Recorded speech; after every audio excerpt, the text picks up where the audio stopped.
महाभारत वो युद्ध माना गया था जो दुनिया का सबसे पहला विश्व युद्ध था। कहा जाता है कि महाभारत के युद्ध के बाद अब एक और युद्ध होगा जिसे विश्व युद्ध का नाम दिया जाएगा और वो कलयुग के अंत में होगा। कहते हैं कि जब कल की अवतार होगा तो पहले विश्व युद्ध होगा या बाद में होगा, ये हमारे ग्रंथ कहते हैं। अब यहाँ पर महाभारत काल में बहुत कुछ चीजें घटी थी। 5000 साल पहले की ये बातें हैं, 5000 साल से भी पहली बातें हैं। महाभारत काल में सब योद्धा अपनी अपनी तरफ से लड़े थे, लेकिन दोस्तों एक योद्धा उनमें से ऐसा था जिनके साथ शायद कहीं ना कहीं अन्याय हुआ था। अब मैं इस बात को क्यों कह रही हूं और आप लोग सोच में होंगे कि महाभारत की बातें क्यों सुना रही हो, क्योंकि मैं आपको बताना चाहती हूं कि उस योद्धा का नाम क्या था, वो योद्धा कौन था और जिसने शायद बिना कुछ किए बचपन से लेकर और जवानी तक दूसरों की प्रताड़ना और ताहने सुने थे, तब कि उसका कोई कसूर नहीं था। मैं आप लोग भली भूत जान रहे होंगे कि मैं किसके बारे में बात कर रही हूं। कर्ण वो योद्धा है जिसको बिना कुछ किए ये सब कुछ झेलना पड़ा, लेकिन कर्ण से एक कहानी जुड़ी हुई है। कर्ण का जब जन्म होता है तो वो एक कुंडल और कवच के साथ पैदा होता है। अब बहुत दानी कर्ण, जिसने शायद सब कुछ झेलते हुए भी बहुत कुछ अच्छा किया था। हालांकि एक चीज उनसे जो हुई थी कि उन्होंने एक दोस्त का साथ दिया, चाहे वो दोस्त गलत रास्ते पर था या सही रास्ते पर था। कर्ण ने पूरे विश्व के सामने एक सोच और एक अच्छाई का, कहते हैं ना कि एक पाठ रखा था। मैं ये क्यों कह रही हूं, क्योंकि आप सोच कर देखिए कि एक दोस्त, जब मुझे पता है कि मेरा दोस्त गलत रास्ते पर है, लेकिन मैं अपनी दोस्ती को साबित करना चाहती हूं, तो मैं उसका बुराई में भी साथ दूंगी, और कर्ण ने वही किया था। कर्ण एक पूजनीय है। क्यों है? क्योंकि दोस्तों महाभारत काल में उसके साथ बहुत बुरा हुआ था। जिस तरह से 5 पांडव जिन चीजों के अधिकारी बने थे, शायद कहीं ना कहीं अगर उसके साथ सही होता तो आज 6 होते और 6 के साथ न्याय होता। उसने सारी चीजें बर्दाश्त की और आखिरी में जिस माँ की सोच वो जिंदगी भर करता रहा, उस माँ ने भी उसे सब कुछ बताते हुए और अपने 5 बेटों की भीख मांगी। आप सोच कर देखिए वो कितना बड़ा दानी था। उसकी माँ उसके सामने पल्लू फैलाकर कहती है कि बेटा तू भी मेरा बेटा है, लेकिन मुझे मेरे 5 बेटों की भीख दे दो।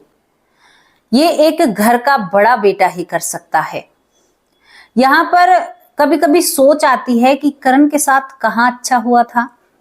कहीं भी अच्छा ही तो उसके साथ होती ही नजर नहीं आती है। बचपन में उसे नीच बुलाया जाता, शूद्र बुलाया जाता या बहुत कुछ कहा जाता, और उसे मतलब कई बार वो अपना जो सोच दिखाने के लिए जब कौरव और पांडव आपस में अभ्यास किया करते तो कर्ण का उपहास उड़ाया जाता, जबकि वो वही उसी कुल का था। दोस्तों समाज और नियति हमारे लिए वक्त तय करती है, लेकिन मैं आपसे इतनी बातें क्यों कर रही हूँ महाभारत काल की। लोग कहते हैं, बहुत तर्क देते हैं, कहते हैं कि सारी बातें झूठी हैं, कोई भी मुगलों से पहले कुछ नहीं था, ये नहीं था, और तुम्हारे कृष्ण झूठे हैं, तुम्हारी ये चीजें झूठी हैं। पहली बात, जो द्वारका कृष्ण भगवान का जो किला, जो नगरी थी, वो समंदर में आज भी अपना वजूद लिए हुए खड़ी हुई है। और दूसरी बात, जो चीजें हमारी धरती पर हुई थी, हमारे भारत में हुई थी, जो युद्ध हुआ था, उसके साक्ष्य आपको आज भी मिल जाएंगे। क्यों कह रही हूँ? दिल्ली के समीप उत्तर प्रदेश के बागपत में जून 2018 में कुछ ऐसे साक्ष्य मिले थे जो महाभारत के युद्ध से मिलते हैं। उनको प्रमाण के रूप पर रखा जाता है कि हाँ, सच में ही महाभारत का युद्ध हुआ था। कई लोग इस पर तर्क देते हैं, कहते हैं कि महाभारत का युद्ध कैसे हो सकता है, इतने लोग उस मैदान में आ ही नहीं सकते। तो भाई ये आप लोगों की सोच है। सुबह से शाम तक युद्ध चला करता और रात के वक्त उन लाशों को ठिकाने लगाया जाया करता। अब यहाँ पर कर्ण के जो कवच और कुंडल के बारे में मैंने आप लोगों से बात की थी, जो जन्म से ही उन्हें अपने साथ लेकर पैदा हुआ था, जिन्हें दक्षिणा में या एक दान के रूप में इंद्रदेव आते हैं लेने के लिए। वो कवच और कुंडल आज कहाँ हैं? मैं आप लोगों से पूछना चाहती हूँ, आपको पता है वो कवच और कुंडल कहाँ पर हैं? किस किस को पता है ये कमेंट बॉक्स में लिखना। चलिए, आपको नहीं पता है तो मैं आपको बता दूंगी। हालांकि भारत के इस इतिहास में कई जगह दावा किया जाता है कि कर्ण के कुंडल और कवच यहाँ पर हैं, कई जगह दावा किया जाता है, लेकिन एक ऐसी जगह है जहां पर प्रमाण के साथ दावा किया जाता है कि कर्ण के कुंडल और कवच आज भी बहुत सेफ और अच्छे से एक गुफा के अंदर रखे हुए हैं।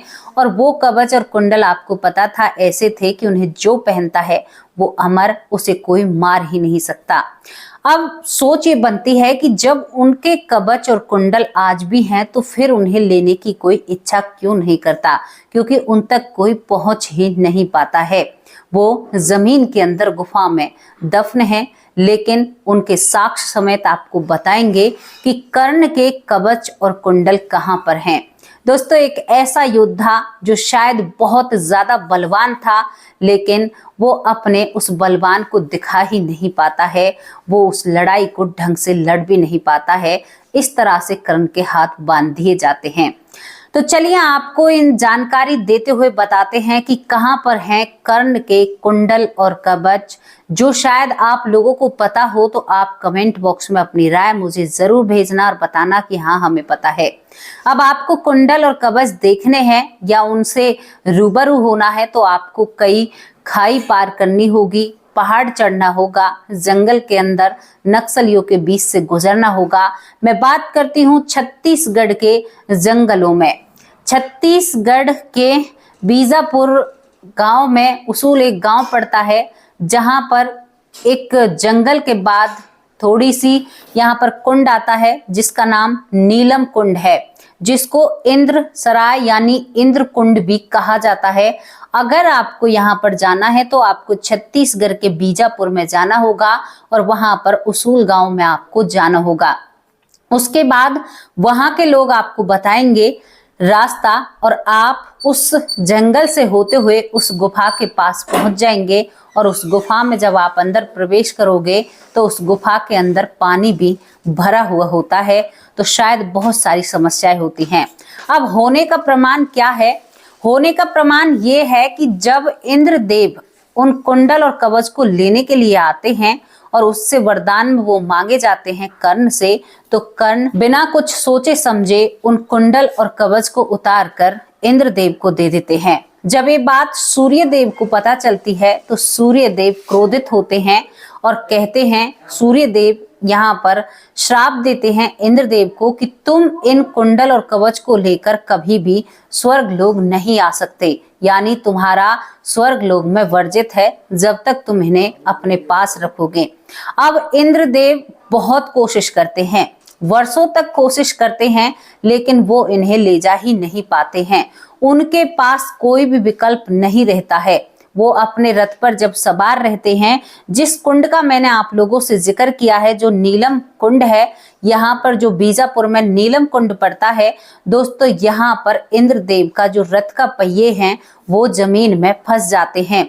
जमीन में फंसने के कारण इतना बड़ा रथ होता है, इतना बलवान, क्योंकि हस्तिनापुर के और जितने भी अवशेष अब तक रिसर्च करने वालों को मिले हैं, वहां जहां 11 फुट से लेकर 9 फुट तक का इंसान का कंकाल मिला है, जो महाभारत काल से जुड़े हुए हैं। ये जरूरी जानकारी आपको याद रखनी चाहिए कि हमारा इतिहास कितना गौरवान्वित है, इतिहास हमारा क्या कहता है। इसके बाद जब इंद्रदेव का रथ जमीन में धंसता है तो वहां पर जमीन नीचे बैठ जाती है और कहते हैं कि आज भी उस जमीन में इंद्रदेव के रथों के निशान, यानी रथ के पहिए के निशान आज भी उसमें देखने को मिलते हैं जब उस कुंड से पानी सूख जाता है। इस पर कई लोगों ने रिसर्च की है। उस कुंड से आपको ऊपर चढ़ना होगा एक पहाड़ नुमा जगह पर, और वहां पर एक गुफा पड़ती है। कहते हैं कि उसी गुफा के अंदर यहाँ पर कर्ण के कुंडल और कवच रखे हुए हैं। वहां पर कई टीम जाती हैं, अपना कहते हैं ना कि अपना प्रदर्शन करती हैं, लेकिन किसी की हिम्मत नहीं होती उस गुफा के अंदर उस चमकती हुई रोशनी क्योंकि गांव वाले कहते हैं कि इस गुफा से इतनी तेज रोशनी आती है सूरज ढलने के बाद भी, तो वो कुंडल और कवच इसमें आज भी चमकते हैं और आज भी अपना वजूद बनाए हुए खड़े हुए हैं। दोस्तों, बहुत लोग इन बातों को तकिया अनूसी बताते हैं, कहते हैं कि ऐसा नहीं हो सकता, अब तक उन्हें कोई छोड़ता ही नहीं, लेकिन कोई वहां पर पहुंच ही नहीं पाता है। इंद्रदेव के जो साक्ष्य हैं, लोग कहते हैं कि यहाँ पर रथ के निशान हैं, उन्हें भी लोग झुठलाते हुए कहते हैं, लेकिन छत्तीसगढ़ के बीजापुर में ये सच्चाई है। आज भी वहां पर कर्ण के कुंडल और कवच रखे हुए हैं, जो कर्ण इस दुनिया में नहीं रहा है। कहते हैं कि महाभारत को बहुत लोग झुठलाते हैं, कुछ साक्ष्य मिलते हैं तो उन पर तर्क निकालते हैं, लेकिन आपको पता है जो दिल्ली है इसको कभी क्या बोला जाता था? पहले दिल्ली को इंद्रप्रस्थ बोला जाया करता था।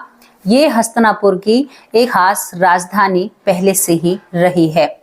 यहाँ पर हस्तिनापुर के या यहाँ पर जो हमारा इतिहास था, कृष्ण की द्वारका जो समंदर में अपना वजूद लेकर खड़ी हुई है। हस्तिनापुर जो जमीन के अंदर गड़ी हुई है, लेकिन फिर भी कभी ना कभी उजागर होती है, कभी किस कोने से कभी किस कोने से। जिनके साक्ष्य जला दिए गए या उन्हें छुपा दिया गया या उनके साथ कुछ भी किया, लेकिन जब पुरातत्व विभाग इन चीजों को खोजता है, जमीन को जब खोदा जाता है, तो बहुत सारी चीजें चीख चीख कर गवाही देती हैं। आप अपने इतिहास से क्यों नहीं रूबरू होते? अपने बच्चों को रूबरू कराओ। आपको अगर कर्ण के कवच और कुंडल और जो नीलम कुंड है, जो शायद इंद्र सराय भी कहा जाता है, यानी इंद्र कुंड भी इसको बोला जाता है, अगर आपको ये सब कुछ देखना है तो आप छत्तीसगढ़ के बीजापुर के असूल गांव में पहुंच सकते हैं और वहां पर इन सारी चीजों को आप देख सकते हैं। दोस्तों, नूह में एक ऐसी जगह है जहां पर 5 पांडवों ने अपने बाण से पानी निकाला था। आज भी नूह के उस पहाड़ पर वो पानी टपकता है, उसकी बहुत सारी वीडियो है और बहुत सारा उसका इतिहास है। तो ये तो बिल्कुल नहीं कह सकते कि महाभारत काल युद्ध हुआ ही नहीं था, क्योंकि मैंने बहुत लोगों की वीडियो देखी जो अपनी वीडियो में शायद अपने कुछ चीजों के लिए कहते हैं कि महाभारत काल युद्ध में कहा जाता है कि इतना बड़ा युद्ध हुआ था कि उसे विश्व युद्ध का नाम दिया गया है, लेकिन लोग मानने को तैयार नहीं होते। जब अब साक्ष्य मिल रहे हैं तो ये चीज दोबारा से रिकॉर्ड कर कर रखी जा रही है। अब मैं आप लोगों से पूछना चाहती हूँ, जो लोग कहते हैं कि इतने लोगों की मृत्यु हुई महाभारत युद्ध में, तो फिर वो इंसान कहाँ गए? आपने जाना होगा कि हमारी जो संस्कृति है या हमारे धर्म में जो होता है, तो अग्नि में लोगों को विलीन किया जाता है उनकी मृत्यु के बाद। तो आप एक चीज सोचिए, युद्ध जब होता था तो शाम के वक्त उन लोगों को अग्नि दी जाया करती थी और रोज की रोज युद्ध होता है। ये तो नहीं हुआ कि एक दिन में युद्ध समाप्त हो जाता है। कहते हैं कुरुक्षेत्र की जो धरती का रंग है वो आज भी लाल है, क्या उसे नकार सकते हो?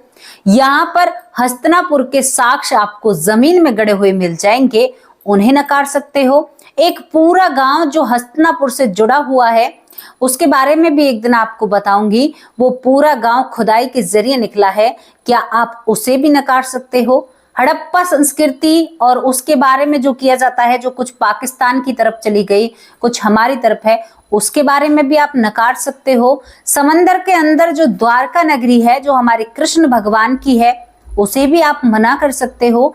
बहुत सारी चीजें ऐसी हैं, मैं किन चीजों का आप लोगों को साक्ष्य दूं? मैं इतने साक्ष्य, इतने चारों तरफ लोग हैं, फिर भी हमारे लोग अंधे कैसे हो सकते हैं? फिर भी कैसे कह सकते हैं कि हम इन चीजों पर विश्वास नहीं कर सकते? क्यों नहीं कर सकते? ये सारी चीजें सत्यता पर रखी गई हैं। आपको कर्ण के कवच और कुंडल से मिलना है तो आप जरूर उस गांव में घूमने के लिए जाना, और वहां का अगर कोई इंसान या कोई वहां का रहने वाला मुझे देख रहा हो तो जरूर कमेंट बॉक्स में अपनी राय जरूर रखना। दोस्तों, आपको मैंने आज एक जानकारी दी, तो कैसा लगा आपको अपने इतिहास से जुड़कर, वो भी हमें अपनी राय जरूर देना।